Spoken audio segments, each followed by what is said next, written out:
Fala galera, na aula de hoje nós vamos trabalhar conjunto dos números inteiros. Nessa aula a gente vai conhecer quais são os elementos do conjunto dos números inteiros, a gente vai conhecer características desse conjunto, a gente vai ver representação na reta numérica e como a gente faz comparação entre números inteiros. Meu nome é Fernando Lima, sou professor de Matemática e Finanças, sejam muito bem-vindos à aula. Então vamos lá. Conjunto dos números inteiros, a gente vai começar conhecendo os elementos. Então, os elementos, a gente tem duas formas que são muito parecidas da gente representar esses elementos. O que eu preciso entender que existem de elementos do conjunto dos números inteiros? Eu vou ter o zero no meio, os negativos a gente posiciona ele para o lado esquerdo e os positivos a gente vai posicionar para o lado direito, tá? O ponto de partida acaba sendo zero. Então, o que vai acontecer? Nessa representação que eu vou fazer aqui, vou colocar aqui entre chaves, tá? Para a gente representar qual é esse conjunto dos números inteiros. O símbolo que representa os números inteiros é a letra Z, tá? Esse tracinho a mais aqui. Eu coloquei duas vezes porque a gente vai fazer duas representações aqui só para a gente entender por que a gente tem essas duas formas de representar. Então, é como se eu tivesse vindo lá do menos infinito, contando até chegar perto do zero. Aí eu venho de lá do menos infinito e vou chegando aqui no menos 4, menos 3, menos 2, menos 1 e 0. Que aí daqui para frente eu começo a contar os positivos. Ó. Mais 1, mais 2, mais 3, mais 4 e assim sucessivamente. A gente vai ter aqui o conjunto dos números inteiros. Observa o seguinte, por que eu vim contando desse jeito? Porque o zero ele vai ser o meio do conjunto. É como se eu começasse a contagem daqui do zero, para o lado direito eu tenho os positivos, números positivos, olha. Eu vou ter aqui ó, mais 1, mais 2, mais 3, mais 4 e assim sucessivamente até o infinito.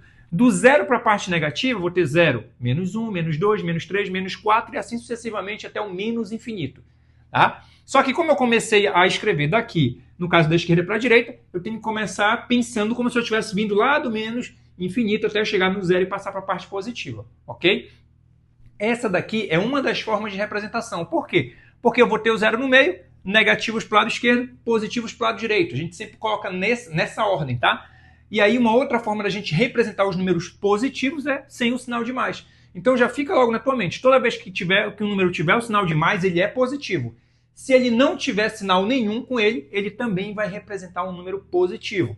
Diferente do negativo, o número negativo sempre vai ter o sinal negativo nele, tá? E o zero, galera, só para lembrar, zero é um número neutro porque ele não tem sinal, tá? Ele não é nem positivo nem negativo, ele é o meio aqui que a gente vai ter da régua entre os números positivos e os números negativos. Então vamos para outra forma de representar o conjunto dos números inteiros. A gente representa do mesmo jeito, é como se eu viesse lá do menos infinito, aí vou chegando aqui no menos 4, menos 3, menos 2, menos 1, 0. Aí vou contar a parte positiva agora sem o sinal, tá? 0, aí vem 1, 2, 3, 4 e assim sucessivamente até o infinito. Observa que a única diferença da representação que eu tenho aqui embaixo para a representação que eu tenho lá em cima é que lá em cima eu representei a parte positiva com sinal de mais.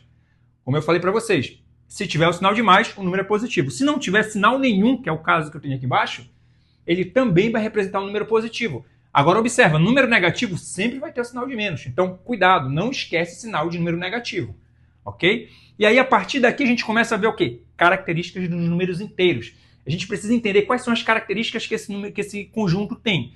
Então, a primeira característica que a gente vai ver diz o seguinte, ó, todo número inteiro n tem um sucessor n mais 1 e um antecessor n menos 1. O que isso quer dizer?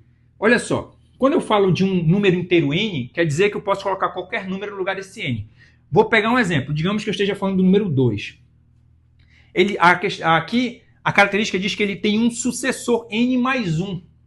Se o n é 2, 2 mais 1 vai ser 3. O sucessor dele então vai ser quem?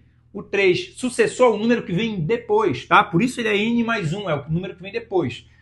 Também diz que ele tem um antecessor. Antecessor é um número que vem antes, tá? E aqui, ó, n menos 1. Se eu estou considerando que o n é 2, 2 menos 1, o antecessor dele vai ser o número 1. Então, é para isso que servem essas representações, só para indicar que n menos 1 é o antecessor, n mais 1 vai ser o sucessor, tá? Só para a gente entender isso daí. Por quê? Porque tem questões, por exemplo, que a gente está trabalhando, que ele não te dá exatamente um número. Ele te dá um número desconhecido, então você vai ter que tratar usando esse número desconhecido como n, como um x, enfim, uma letra que vai representar o número desconhecido. Então você precisa conhecer essa característica aqui. Todo número inteiro, então ele vai ter um sucessor e um antecessor, ok? E a gente vai para a segunda característica. A segunda característica diz o seguinte, ó, se n é um número inteiro, então n menos 1, n e n mais 1 são 3 números consecutivos. Olha só, aqui a representação n menos 1, n e n mais 1 de 3 números consecutivos que a gente não conhece. Mas vamos pensar de novo na ideia que a gente falou agora há pouco. Se eu pensar que o n é 2, n menos 1 seria 2 menos 1. 2 menos 1 vai ser 1. E n mais 1 seria 2 mais 1, que seria o 3. Ó. 1, 2, 3. 3 números consecutivos, tá? E essa representação aqui é só para indicar para a gente que eu consigo ter a formação de 3 números consecutivos usando a ideia de quê? De antecessor e sucessor, tá? Aí o detalhe, ele funciona geralmente em questões que a gente vai trabalhar com um número desconhecido. Se uma questão fala de 3 números consecutivos, 3 números consecutivos, você pode usar essa representação, n-1, n e n mais 1, para representar esses 3 números consecutivos, se você não conhecer o número, tá? Só uma questão da representação. E a gente vai para a terceira característica. A terceira diz o seguinte, ó, se n é um número inteiro diferente de zero, então menos n, olha só, é o número oposto, ou também chamado número simétrico desse número. Vamos lá, para a gente entender. Então, digamos que esse n aqui, eu vou tratar ele como sendo o número 2 de novo. Se eu tenho n como sendo o número 2, menos n é o 2 só com sinal de menos. Seria esse bem aqui, ó. É o oposto dele, ou também chamado simétrico. O que seria número simétrico? Números simétricos são 2 números representados com sinais diferentes, tá? É o mesmo número, só com sinais diferentes, que estão à mesma distância do zero. Olha só, o 2, aqui ele está 1, 2 unidades do zero. O menos 2 está 1, 2 unidades de distância do zero.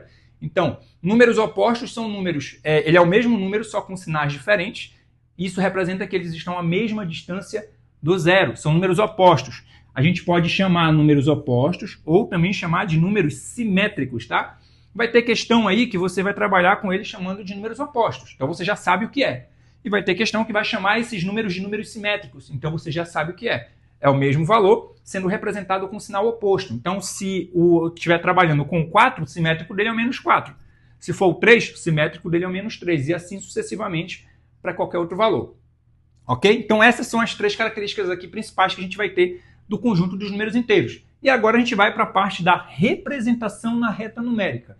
Como é que a gente faz a representação na reta numérica? É muito parecido com o que a gente fez no conjunto dos números naturais. Só tem um detalhe, eu não posso esquecer de considerar que existe a parte negativa. Então a gente monta a reta fazendo a setinha lá para o lado direito. Por quê? Porque os valores eles crescem para o lado direito. Coloca o zero no meio, tá? Por quê? Porque a contagem começa a partir do zero. Então eu vou ter aqui zero. Para o lado positivo, vou ter zero. Eu já tenho zero, vou ter 1, 2, 3, 4 e assim sucessivamente até o infinito, tá?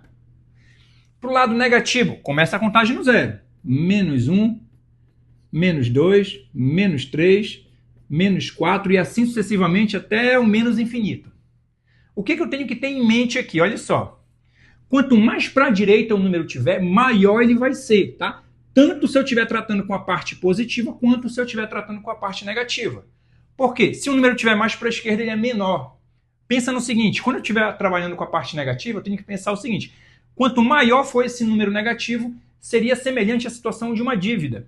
Quanto maior a dívida da pessoa, mais complicada está a situação financeira dela. Então, se esse número negativo ele é maior, quer dizer que você está tendo um número que está sendo mais baixo. Por quê? Porque ele está mais distante do zero. Tá? Quando você fala de número positivo, que está mais distante do zero, ele é maior possível. É a situação positiva de alguém, por exemplo, que tem mais dinheiro. Quanto mais dinheiro você tem, melhor sua situação financeira. Então, é basicamente essa ideia que a gente vai ter para a gente trabalhar com a comparação de números inteiros, tá? Para a gente comparar números inteiros, segue a mesma regra que a gente utilizou no conjunto dos números naturais. Quanto mais para a direita, maior é o número. Quanto mais para a esquerda, menor é o número. Então, a gente entra agora para a parte de comparação de números inteiros. A gente vai começar comparando, a gente vai fazer 3 exemplos aqui. Começar comparando 1 e 4. Olha só. E vou usar a reta que está lá em cima. Número 1 e número 4. Quem está mais para a direita é o maior, tá? Então, o 4 aqui ele vai ser o maior. Só que eu estou comparando o 1 com o 4. Então, o 1 está para a esquerda. Se o 1 está para a esquerda, esse 1 ele é menor do que o 4. Lembra do símbolo de comparação. Esse símbolo de comparação significa menor que. Vou até colocar aqui. Menor que. Quer dizer, então, que o 1 é menor que o 4. Observa que o 1 está para o lado da ponta do sinal, tá? E o 4 está para o lado da abertura. Então, 1 é menor do que o 4. Ok? Então, aqui a gente consegue identificar. Observa que identificar números, fazer a comparação entre números que são positivos é muito mais fácil. Agora, quando a gente estiver comparando número positivo e número negativo, olha só, comparando o 1 e o menos 3. Eu vou comparar o 1 com o menos 3 agora. Observa o seguinte, o número positivo ele sempre vai ser maior do que o número negativo, tá? Por quê? Porque ele é uma situação positiva. Lembra que eu falei ainda agora? É como se fosse uma pessoa que está devendo R$3 e aqui tem uma pessoa que tem R$1 sobrando. Então, quem deve R$3 está numa situação um pouco mais complicada financeiramente, ou seja, tem menos condições financeiras. Então, é basicamente isso. Quem está mais para a esquerda representa uma quantidade menor. Então, o menos 3 ele vai ser menor. Isso quer dizer, então, que o 1, eu estou comparando 1, vou colocar primeiro 1, e esse 1, se ele está mais para a direita, quer dizer que ele é maior do que o menos 3. Esse símbolo aqui, ó, símbolo de maior que. Tá? Só para a gente lembrar. Então, quanto mais para a direita o número está, maior ele é. Quanto mais para a esquerda ele está, menor ele é. Tá? É só você ter como referência qual é o primeiro número que tu está colocando. No caso anterior, o primeiro número que eu coloquei era o 1, o que vem depois é o 4, 1 é menor que o 4, então eu botei o símbolo de menor que. Aqui, ó, o primeiro número era o 1 de novo, o outro era o menos 3. O 1 está mais para a direita, então 1 é maior que menos 3, ok? E a gente vai para o terceiro agora. Terceiro, a gente vai comparar dois números negativos. Na maioria das vezes, o que gera mais confusão para a galera é comparar dois números negativos. Por quê? Porque a pessoa quer olhar como se fossem números positivos, e na verdade não é. Olha só, a gente vai comparar o menos 2 e o menos 4. Então, o menos 2 e o menos 4. Eu vou colocar o menos 2 primeiro. Observa o seguinte, o menos 2 está mais para a direita. Tá? Se o menos 2 está mais para a direita, ele vai ser maior. Então, ele é maior que o menos 4. Por quê? Porque o menos 4 está para a esquerda.